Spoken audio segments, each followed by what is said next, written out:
नमस्कार दोस्तों, स्वागत है आपका मेरे YouTube चैनल शंभू क्रिएशन में। दोस्तों, आज मैं एक महत्वपूर्ण सेगमेंट पर बात करने जा रहा हूं, जिसका नाम है कोटा। कोटा डॉक्टर्स और इंजीनियर्स बनाने की फैक्ट्री, या यूं कहें तो आपके और हमारे बच्चों के आत्महत्या के स्थले। एक अनुमान के अनुसार पिछले 5 वर्षों में अकेले कोटा में 1500 से ज़्यादा छात्रों ने अपनी जान गंवाई है। इसका जिम्मेदार कौन है? लगभग 300 छात्र प्रति वर्ष। सिर्फ इस वर्ष अब तक 40 से ज़्यादा छात्रों ने आत्महत्या की है। इसके पीछे कौन है? इन आत्महत्याओं के जिम्मेदार कौन है? इतने लोगों की जान तो उग्रवादी संगठन भी नहीं लेते, जितना कि ये कोटा इंजीनियर और डॉक्टर्स बनाने की फैक्ट्री ने ले ली है। एक सरकारी आंकड़ा देखे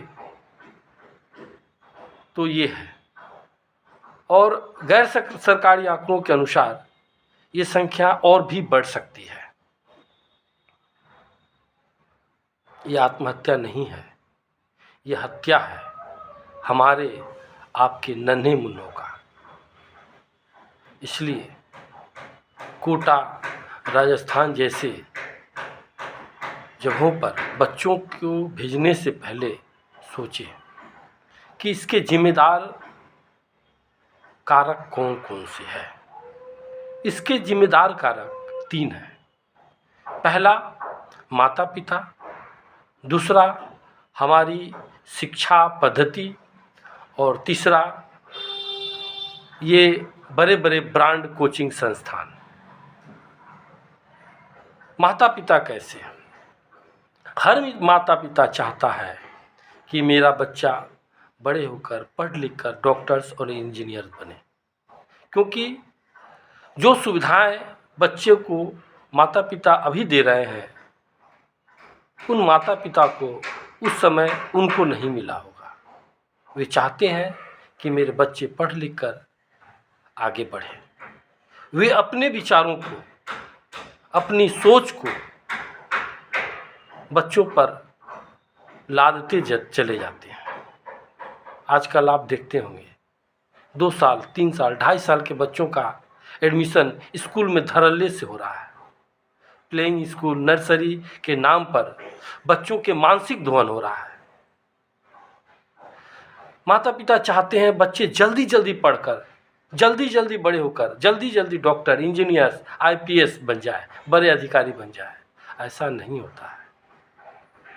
हम अपने बच्चे को जैसे आम का एक टिकोला होता है, टिकोला को पकाने से वह स्वादिष्ट नहीं बन जाएगा, उसमें वह स्वाद नहीं रहेगा, उसमें वह सुगंध नहीं रहेगा, उसमें वह क्वालिटी नहीं रहेगी। हम जैसे अपने बच्चों को एक प्ले स्कूल से लेकर नर्सरी से ही मार्क्स, अधिक से अधिक मार्क्स बच्चे कैसे लाए, माता पिता, पूरे परिवार उस पर लगे हुए हैं। बच्चे को एक लेबोरेटरी बना कर रख दिया है। समाज से, बच्चों से, आसपास पड़ोस से उसको काट दिया जाता है। सिर्फ पढ़ो, किताब किताब किताब पढ़ो, मार्क्स लाओ 90%, 95%। बच्चा किसी तरह माध्यमिक तक 90-95% ला देता है। अब जरा गौर कीजिए, आपका बच्चा मैट्रिक में, इंटर में 90%, 95%, 98% ला दिया, आप खुश, बच्चे भी खुश, गार्जियन भी खुश। अब तो हमारा बच्चा डॉक्टर बनने, इंजीनियर बनने लायक मटेरियल हो गया है। अब इसे हम कोटा भेजेंगे, वहाँ तैयारी करवाएंगे, दिल्ली भेजेंगे, पटना भेजेंगे, मुंबई भेजेंगे, बड़े बड़े कोचिंग संस्थाओं में एडमिशन कराएंगे। आप जानते हैं, आपका बच्चा 95% मार्क्स लाया है, स्कूल टॉपर्स नहीं है। मान लीजिए आपका बच्चा स्कूल टॉपर्स हो गया, डिस्ट्रिक्ट टॉपर्स नहीं है। मान लीजिए आपका बच्चा डिस्ट्रिक्ट टॉपर्स है, स्टेट टॉपर्स नहीं है।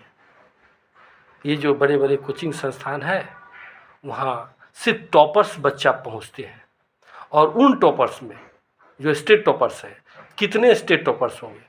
30, 32, 35, 40, उससे तो ज़्यादा नहीं। अगर हम टॉपर्स को जोड़ दें कितने होंगे? 500, 1000, उससे भी तो ज़्यादा नहीं।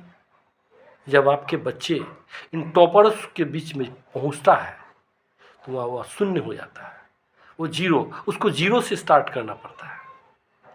और ये बड़े बड़े कोचिंग संस्थान इन टॉपर्स बच्चों का आपके बच्चे के साथ टेस्ट लेते हैं। टेस्ट के नाम पर बच्चों में इन्फिनिटी फीलिंग शुरू हो जाती है वहीं से, क्योंकि ये टॉपर्स स्वाभाविक है हमारे आपके बच्चे जो 98%, 99% ला कर रुक गए हैं की तुलना में काफ़ी आगे निकल जाते हैं। वहाँ से हमारे बच्चों के मन में एक तरह का डर घुसने लगता है, हमसे नहीं होगा। और ये डर उसको कुछ और सोचने पर मजबूर कर देता है। वे सोचते हैं हमारे माँ पिताजी ने बहुत आशा करके हमें यहाँ तक भेजा है, मैं उनके उम्मीदों पर खड़ा नहीं उतर सकता हूँ, तब वो गलत कदम उठा लेते हैं। आप जब कोटा जाएंगे तो वहाँ एक राधेश्याम मंदिर है।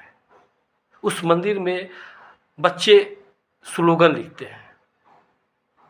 99% बच्चों ने स्लोगन लिखा है, हे ईश्वर मेरे माता पिता को हमेशा खुश रखना। इसके पीछे बहुत बड़ा रहस्य है। एक बच्चा क्यों लिख रहा है कि मेरे माता पिता को खुश रखना? क्योंकि उसके मन में एक डर पैदा हो गया कि हमसे नहीं हो पाएगा। तो ये गलतियां माँ पिताजी करते हैं कि वे अपने बच्चों को समझ नहीं पाते। बच्चे क्या करना चाह रहे हैं उनसे पूछते नहीं। बच्चे समाज के दबाव में, माँ पिता के दबाव में हाँ तो कर देते हैं, लेकिन कोटा में जब टॉपर्स के बीच आते हैं तो वो पिछड़ने लगते हैं, और ये पिछड़ेपन का कारण उसे गलत दिशा में ले जाता है। इन्हीं कारणों से बच्चों में आत्महत्या की स्थितियां आ जाती है। जरा सोचिए क्यों ऐसा कदम हमारे बच्चे उठा रहे हैं? हमारे प्रिय बच्चे, मेरा बच्चा, आपका बच्चा क्यों ऐसा कदम उठाता है? उसके मनोविज्ञान को पढ़ने की कोशिश कीजिए माँ पिता के रूप में, क्योंकि आपने उसे बच्चे से बड़ा किया है। आपका भविष्य खत्म हो जा रहा है। दूसरी ओर सरकारी कि इसमें क्या सरकार का देन है? सरकार प्राइवेटाइजेशन पर बहुत ज़्यादा जोर दे रही है।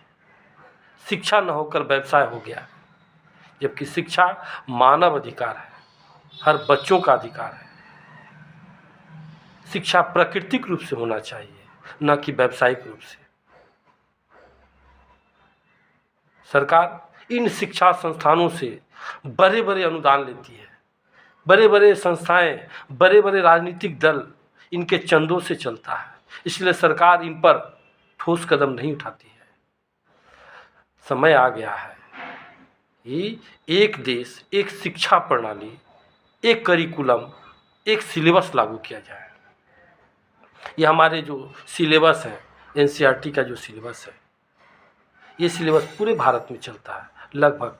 अगर राज्य सरकार को छोड़ दिया जाए, राज्य सरकार की भी किताबें उस सिलेबस पर आधारित होती है, तो क्यों ना एक देश एक शिक्षा पद्धति लागू किया जाए। पूरे देश में सरकारी किताबें ही चले, सरकारी किताबों पर आधारित ही प्रतियोगिता परीक्षाओं का आयोजन किया जाए। उससे ही हमारे बच्चे टॉपर्स निकलेंगे, अच्छे डॉक्टर्स निकल सकते हैं, अच्छे इंजीनियर्स निकल सकते हैं, आईपीएस निकल सकते हैं, बड़े बड़े पदाधिकारी निकल सकते हैं। इसलिए हमें सरकार पर दबाव डालना होगा कि एक देश एक शिक्षा प्रणाली लागू किया जाए। और ये आपके हित में है, हमारे हित में है, हमारे बच्चों के हित में है और देश के हित में है कि एक देश और एक शिक्षा प्रणाली, एक सिलेबस लागू हो, ताकि बच्चों में पिछड़ेपन की भावना नहीं रहे। हर बच्चा एक सिलेबस, एक किताब पढ़कर एक दूसरे से मुकाबला कर सके और ये जो आत्महत्या की प्रवृत्ति है उसमें नहीं आए, क्योंकि ये प्राइवेट स्कूल, प्राइवेट लेखक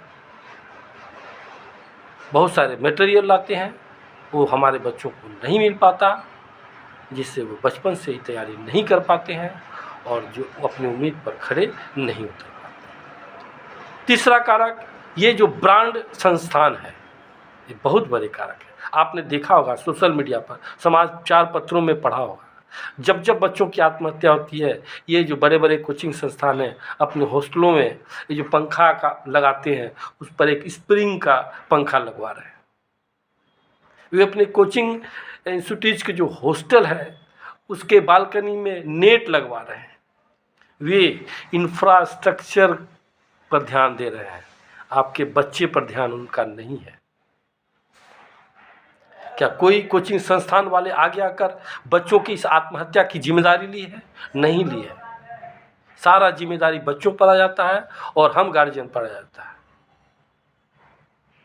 तो हमें सरकार पर दबाव देना चाहिए, ये जो ब्रांड कोचिंग संस्थान है बड़े बड़े, इस पर रोक लगे।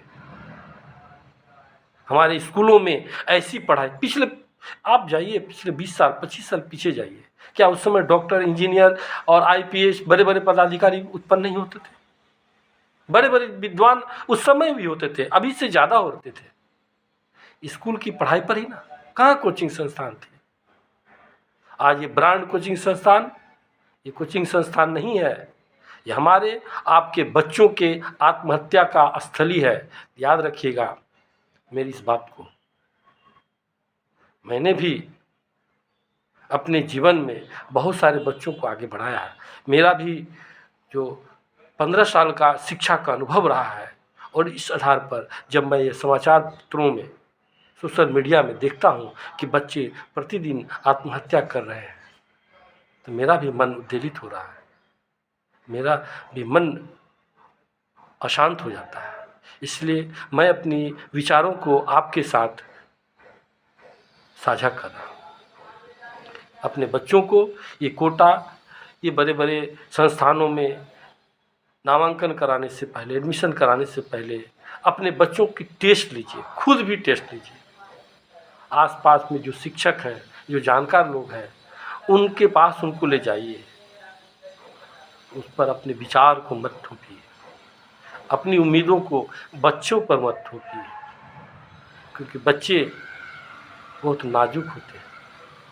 बच्चे माँ पिता के उम्मीदों पर खरे उतरने के लिए तैयार तो हो जाते हैं, लेकिन अंततः रिजल्ट क्या होता है। मान लीजिए मेरा बच्चा, आपका बच्चा आत्महत्या नहीं किया है, किसी का तो कर रहा है। ये सरकारी आंकड़ा है, 500 बच्चे प्रतिवर्ष। हो सकता है मेरे परिवार का भी कोई बच्चा उसमें हो, अगला बच्चा मेरे बच्चे का नंबर हो।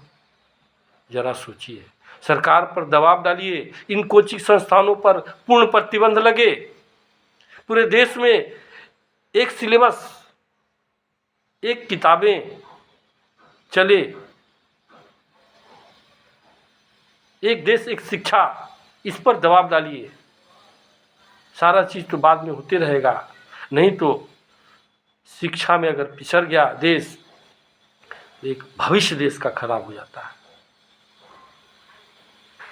आइए हम जहाँ भी हैं, जिस जगह भी हैं, अपने सोशल मीडिया के माध्यम से, फेसबुक के माध्यम से, यूट्यूब के माध्यम से, व्हाट्सएप के माध्यम से लोगों में ये जागरूकता पैदा करें कि एक देश एक शिक्षा, एक शिक्षा प्रणाली देश में लागू हो, ताकि हमारे गरीब से गरीब बच्चा और अमीर से अमीर बच्चा, सुविधा से लैस बच्चा, सुविधा से विहीन बच्चा भी एक समान रूप से तैयारी कर सके और प्रतियोगिता परीक्षाओं में अपने परचम लहरा सके। तब तक के लिए नमस्कार। अगर ये मेरा विचार आपको अच्छा लगे तो लाइक और शेयर जरूर कीजिएगा। तब तक के लिए नमस्कार, सत श्री अकाल, जय हिंद, जय भारत।